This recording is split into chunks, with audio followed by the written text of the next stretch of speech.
이 새벽에 우리에게 주시는 하나님 말씀은 여호수아 13장입니다. 여호수아 13장 32절로 33절까지 우리 한 목소리로 하나님 말씀 합독하겠습니다. 요단 동쪽 여리고 맞은편 모압 평지에서 모세가 분배한 기업이 이러하여도 오직 레이지파에게는 모세가 기업을 주지 아니하였으니 이는 그들에게 말씀하신 것과 같이 이스라엘의 하나님 여호와께서 그들의 기업이 되심이었더라. 아멘. 기업을 주시는 하나님, 기업을 주시는 하나님이라는 제목으로 함께 은혜 말씀 나누도록 하겠습니다. 국민 아버지라 불리는 배우가 있습니다. 바로 송재호 씨인데요. 이 송재호 씨가 지난 7일에 83세 일기로 별세하셨습니다. 각 언론사와 이제 매스컴에서 일제히 이분의 그 별세 소식을 알렸습니다.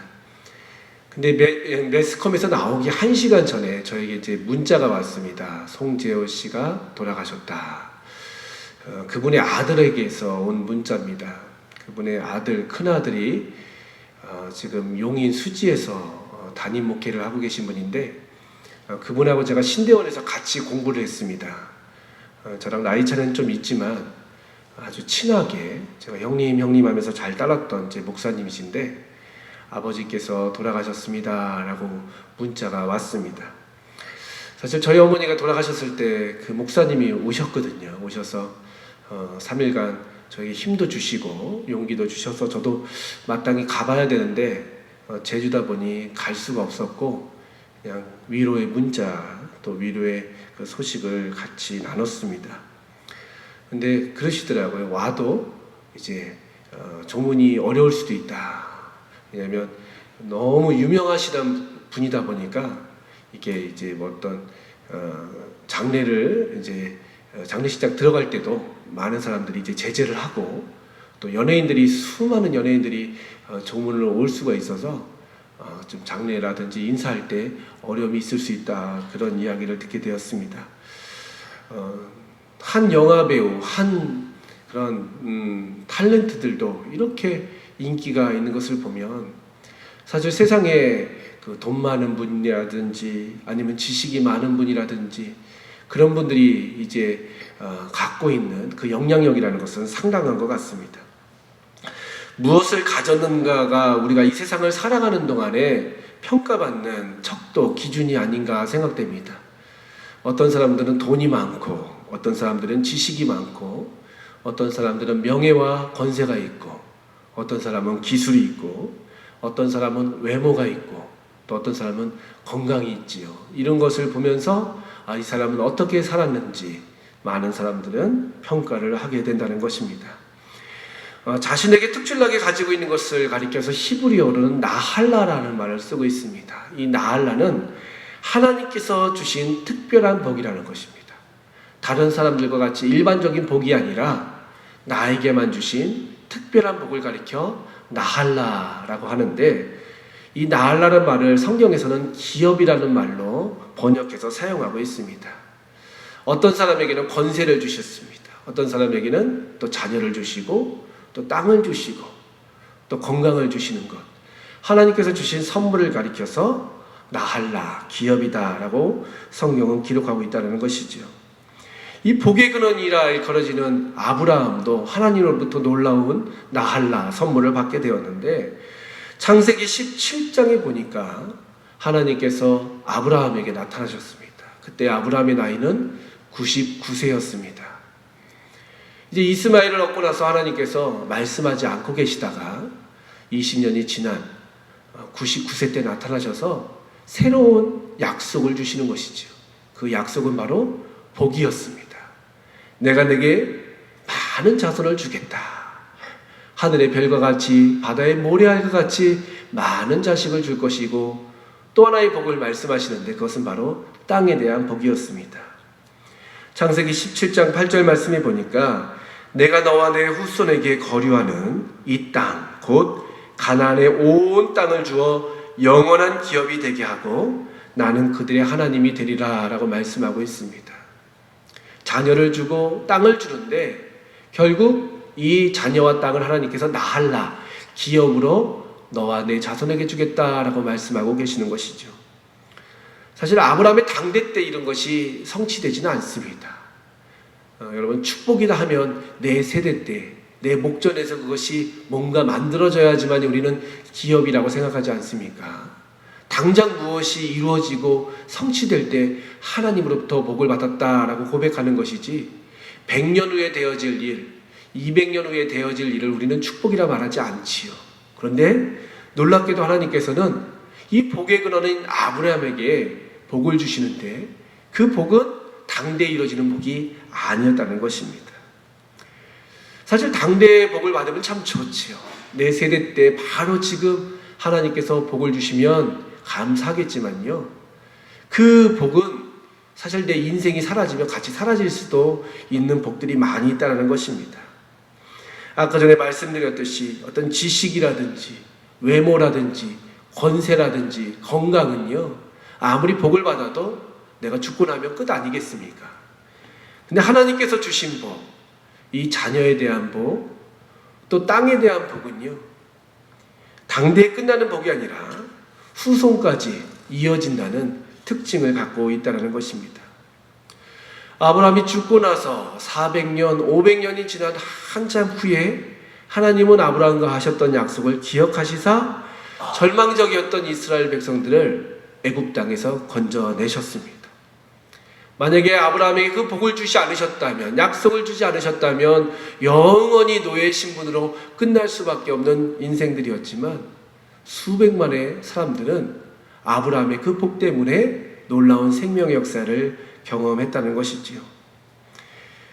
이 약속은 요셉이 애굽으로 끌려가고 그곳에서 고생 끝에 많은 민족으로 번성한 이스라엘 백성, 그들에게 주어졌다는 것입니다. 그들은 애굽에서의 430년의 기간이 끝나자 그들의 은근 패물과 함께 놀라운 탈출 기적을 맛보게 되는 것입니다. 그리고 하나님께서 아브라함에게 약속하셨던 그 가나안 땅, 젖과 꿀이 흐르는 땅으로 가게 되는 것이지요. 40년의 광야를 거친 후에 드디어 이제 광야의 생활을 끝내고 가나안 땅으로 들어가게 됩니다. 이 하나님께서 주신 약속, 나할라를 성취하고 응답받는 그 사건이 기록된 성경이 바로 오늘 우리가 읽었던 여호수아 말씀입니다. 이 여호수아는요, 24장으로 구성되어 있습니다. 그런데 편하게 1장부터 12장까지는 바로 정복에 관한 말씀이 기록되어 있고, 13장에서 24장까지는 분배와 안식에 대한 말씀으로 기록되어 있습니다. 그러니까 결국 하나님께서 주시고자 하셨던 그 약속의 땅에 들어가기까지의 과정이 그려진 그 말씀인데요, 절반은 싸웠다는 것이죠. 하나님께서 주신 약속을 하나님의 말씀에 의지하여 가서 취해야 했다는 것입니다. 가나안의 그런 족속들이 강대하고 그들의 문명이 아주 화려했다 할지라도 하나님께서 주신 약속은 성취되었다는 것입니다. 그리고 12장이 지나서 13장부터는 이스라엘 백성들이 그 땅을 어떻게 나눌까, 이 분배와 또 그 땅에서 어떻게 살 것인가, 안식에 관한 말씀이 기록되어 있다는 것입니다. 그렇습니다. 하나님의 응답은요, 하나님의 성취는 정복으로 끝나는 것이 아닙니다. 하나님께 받았다면 그것을 어떻게 나누고 누리게 될 것인가, 그것을 통해서 완성된다는 것입니다. 이것은 마치 청약통장에 그런 적금을 수십 년 동안 부었는데 그리고 끝났다, 얼마나 허탈하겠습니까? 그것을 이제 수령해가지고 아파트를 얻었다든지 아니면 나에게 있어서 큰 자산이 주어졌다, 이렇게 결론 나야 되지 않겠습니까? 열심히 건물을 지었는데 짓다 끝났다, 이것이 아니라 그것에 들어가서 아름답고 행복하게 살았더라, 이것이 바로 하나님의 약속이라는 것입니다. 우리 인생을 보면 하나님께서 주신 수많은 기업들이 있습니다. 사실 여러분 가운데도 뭐 크고 작은 차이는 있겠지만요, 하나님으로부터 많은 기업을 받았습니다. 어떤 분들은 재물의 기업을 받았을 것이고, 또 건강의 기업을 받았을 것이고, 또 자녀의 기업을 받았을 것이고, 세상의 명예와 권세의 기업을 받으신 분도 계실 것입니다. 근데 받은 것이 중요한 것이 아니라 그것을 내가 어떻게 누리고 어떻게 나누며 살고 있는가, 그것도 우리 가운데 정말 중요한 하나님의 뜻이라는 것입니다. 근데 문제가 하나 있습니다. 이스라엘 백성들이 우리처럼 한마음 한뜻이 되면 참 좋겠지만요, 12지파로 나뉘어진 지파 국가였다는 것이지요. 이번에 미국의 대선을 보니까 이 연방제도다 보니까 이 주마다 다 그것이 승패가 가리는 것이 너무나 어렵더라고요. 우리처럼 싹 한자리에 모여가지고 다 뜯어가지고 개봉해서 딱 하면 몇 시간 안에 발표될 텐데, 다 주마다 그 선거를 따로따로 진행하다 보니까 그 강대국인 미국도 4일, 5일 이후에도 선거가 끝나지 않고 있지 않습니까? 그때 이스라엘 백성들도 12지파의 민족으로, 지파로 나뉘어진 특징이 있다 보니까 이 땅을 분배받을 때에 어려움이 있었다는 것이죠. 이스라엘 가보시면 알겠지만요, 이스라엘은 땅이 동서로는 좁고 남북으로는 아주 깁니다. 동서로는요, 마음만 먹으면 몇 시간 안에 가지만 남북으로는요, 이틀길 이렇게 가야지만이 끝을 갈 수 있을 정도로 아주 긴 그런 땅입니다. 그러니까 남쪽은요 사막이고 북쪽은 비옥한 땅이 있다는 것이죠. 보면 사람이 살기 좋은 땅이 있고 안 좋은 땅이 있다는 것입니다. 저도 가봤는데요, 남쪽은요 무더워서 살 수가 없습니다. 그 남쪽은 영강수량이 300mm 간 넘습니다. 근데 북쪽은요 1000mm 이상 비가 오다 보니까 북쪽에는 강도 있고 숲도 있지만요, 남쪽에는 불 한 폭이 찾아보기 어려울 만큼 황무지와 같은 땅이 많이 있다는 것이죠. 여러분, 어떤 땅을 차지하고 싶습니까? 당연히 좋은 땅을 차지하고 싶지 않겠습니까?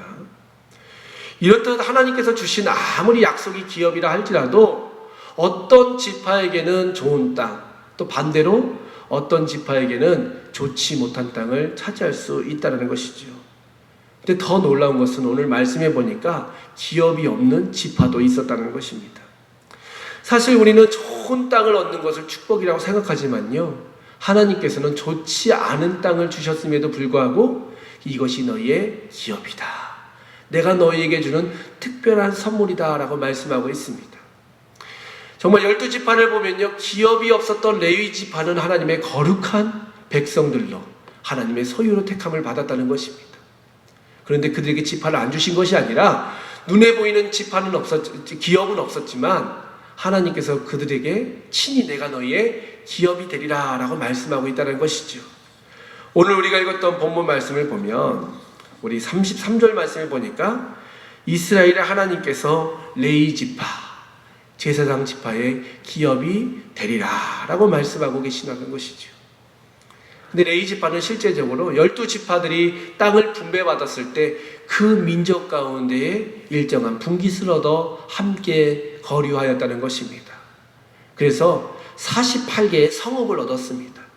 동쪽으로 또 서쪽으로 그 소유를 얻어서 이스라엘 백성들에게 있어서 그들의 기업은 없었지만 하나님이 그들의 기업이 되어주셨을 뿐만 아니라 이스라엘 백성들과 함께 사는 놀라운 복을 받았다는 것이지요. 또한 좋지 못한 땅을 받은 지파도 있습니다. 남쪽은 황무지와 또 아주 사막으로 사람이 살 수 없는 그런 곳인데도 불구하고 유다 지파는 스스로 그 땅을 기업으로 얻게 되는 것이죠. 이 산지를 내게 달라 고백하면서, 물론 서쪽으로 가면 그 헤브론 쪽으로 가면 지중해가 가깝고 그렇기 때문에 농사가 되지만요, 동쪽으로 가면 사람이 살 수 없는 땅이었음에도 불구하고 그곳에서 기업을 받은 유다 지파는 하나님의 택함을 받아서 왕이 태어나고 또 예수 그리스도의 놀라운 계보를 잇는 축복된 지파로 쓰임받지 않습니까? 사람 눈에는 많은 것을 받아야지만이 그것이 하나님의 큰 복이고, 좋지 않은 것, 인간적인 눈으로 바라볼 때 좋지 않은 것을 바라보면 우리는 절망할 수밖에 없지만 하나님은 그렇지 않다라는 것입니다. 또한 하나님께서 이 땅을 기업으로 주실 때에 몇 가지 원칙을 세우셨습니다. 첫 번째로는요, 제비를 뽑으라는 것이지요. 그냥 너희들에게 있어서 내가 막 주는 것이 아니라 제비를 뽑고 그 가운데 하나님의 뜻을 너희들이 기억하라 라고 말씀하고 있다는 것입니다. 그리고 먼저 제비 뽑은 지파들이 그 땅을 취하되 요단 동편에 분배받은 그런 지파들은 함께 와서 도우라 라고 말씀하고 있습니다. 이 기업은 내가 받았지만, 내가 주도해야 되지만요, 결국 모두가 다 함께 이루는 아름다운 하나님의 꿈이라는 것입니다. 그리고 그 민족이 아무리 강하다 할지라도, 그 가나안에 있는 사람들이 병거를 가지고 있고 철무기를 가지고 있다 할지라도 두려워하지 말라, 내가 너와 함께 하겠다라고 말씀하고 있다는 것입니다. 이 기업을 취할 때 하나님은 우리를 내버려 두시는 것이 아니라 우리와 함께 하여 주신다라고 약속하고 있다는 것입니다. 그리고 더 중요한 것은 바로 뭐냐면요, 이스라엘 백성이 모든 기업을 받았다 하더라도 결국 그들의 영원한 기업은 바로 하나님 자신이다 라고 말씀하고 있다는 것입니다. 여러분, 주님 한 분만으로 나는 만족해 라는 찬양이 있지 않습니까? 사실 그 찬양은 다윗의 고백이지요. 다윗은 모든 것을 다 잃는다 할지라도 하나님만이 나의 기업이 되어주시고 하나님만이 나를 붙잡고 계시면 나는 부러울 것이 없고 절망하지 않겠다라고 말씀하고 있다는 것입니다. 또한 우리가 잘 고백하는 내용, 하박국 선지자는 뭐라고 하고 있습니까? 무화과 나무는 피었고 포도 열매가 없고 외양간에 송아지가 없고 논밭에 식물이 없다 할지라도 여호와 하나님, 구원의 하나님으로 말미암아 나는 기뻐하고 감사리라 라고 고백하고 있지 않습니까? 하나님이 우리의 기업이 되어주시기에 우리는 이 세상 가운데 조금 부족하고 좀 없이 살고 좀 무시당한다 할지라도 두려울 것이 없는 사람들이라는 것입니다. 시편 33편 12절 말씀에 보니까 여호와를 자기 하나님으로 삼은 나라, 곧 하나님의 기업으로 선택된 백성은 복이 있다라고 말씀하고 있습니다. 오늘 말씀, 우리가 읽었던 본문 말씀처럼 그 어떤 땅을 우리가 기업을 받고 혹 그 기업이 우리 가운데에 좋아 보이지 않는다 할지라도 우리 가운데 역사하시는 하나님이 우리의 기업이 되시기 때문에 어떤 상황 가운데서든지 하나님을 찬양하고 하나님 안에서 감사하고 기뻐하는 귀한 은혜가 있으시길 바랍니다. 특별히 11월 감사의 계절입니다. 돌이켜보면 무엇을 감사할까? 나는 감사할 게 별로 없네. 돈을 많이 번 것도 아니고 건강해진 것도 아니고 자녀들이 그렇다고 특출나게 잘난 것도 아니고 내 계획대로 인생이 풀려간 것도 아닌데 내가 무엇으로 감사할 수 있을까 고민할 수 있지만 오늘 말씀처럼 하나님이 나의 기업이 되어주시고 하나님이 나를 포기하지 않으시고 버리지 않으시고 지금도 자녀로 택하여 주시고 하나님 앞에 간구할 수 있는 귀한 특권을 주심에 감사하면서 이 한 주간 또 이 11월 한 달을 은혜 가운데 살아가는 복된 여러분 되시기를 주님의 이름으로 축복합니다. 이 시간 다 함께 기도할 때 하나님, 우리의 영원한 기업이 되어주심에 감사합니다. 하나님께서 주신 기업을 우리가 아름답게 세워나갈 수 있도록 인도하여 주시고 그 기업 안에서 참된 평안과 자유를 누리며 살아갈 수 있는 복된 저희들의 삶이 될 수 있도록 함께 기도하기를 원합니다. 같이 기도하겠습니다. 은혜와 자비 하나님, 감사와 찬양 올려드립니다. 연약하고 부족한 저희들에게 놀라운 기업을 주시사 그 기업을 누리며 살아갈 수 있는 귀한 은혜 허락하여 주심에 감사합니다. 하나님 아버지여, 가나안 정탐 때에 많은 사람들은 그 땅이 모든 사람들을 삼키는 땅이라고 불평하였지만 하나님이 우리와 함께 하시면 그들은 우리의 밥이라, 하나님께서 우리에게 승리를 주시라 라고 고백했던 여호수아와 갈렙을 통하여 그 약속의 놀라운 성취를 이루어주신 것처럼 우리들의 입술이 날마다 주님을 향한 감사 찬양으로 하나님 변화될 수 있도록 인도하여 주시고 그 어떤 상황 가운데서도 하나님이 우리의 기업 되심을 고백하면서 승리할 수 있는 삶을 살아갈 수 있도록 역사하여 주시옵소서. 우리에게 주신 그 크신 은혜를 오늘도 마음껏 찬양하며 감사하며 살아가길 간절히 소원하오며 예수 그리스도의 이름으로 기도하옵나이다. 아멘. 이제는 우리의 영원한 기업이 되신 예수 그리스도의 무한하신 은혜와 우리에게 놀라운 기업을 주시는 아버지 하나님의 극진하신 사랑과 보혜사 성령님의 위로 보호 교통하심이 오늘 이 새벽에 모여서 함께 주님을 찬양하며 기도하며 주 앞에 나아간 사랑하는 성도들 위해 이들의 생업 위에, 가정 위에, 모든 기업 위에, 코로나로 아파하고 있는 이 땅과 이 민족, 세계 열방 가운데에 이제와 영원토록 함께 하시길 간절히 축원하옵나이다. 아멘.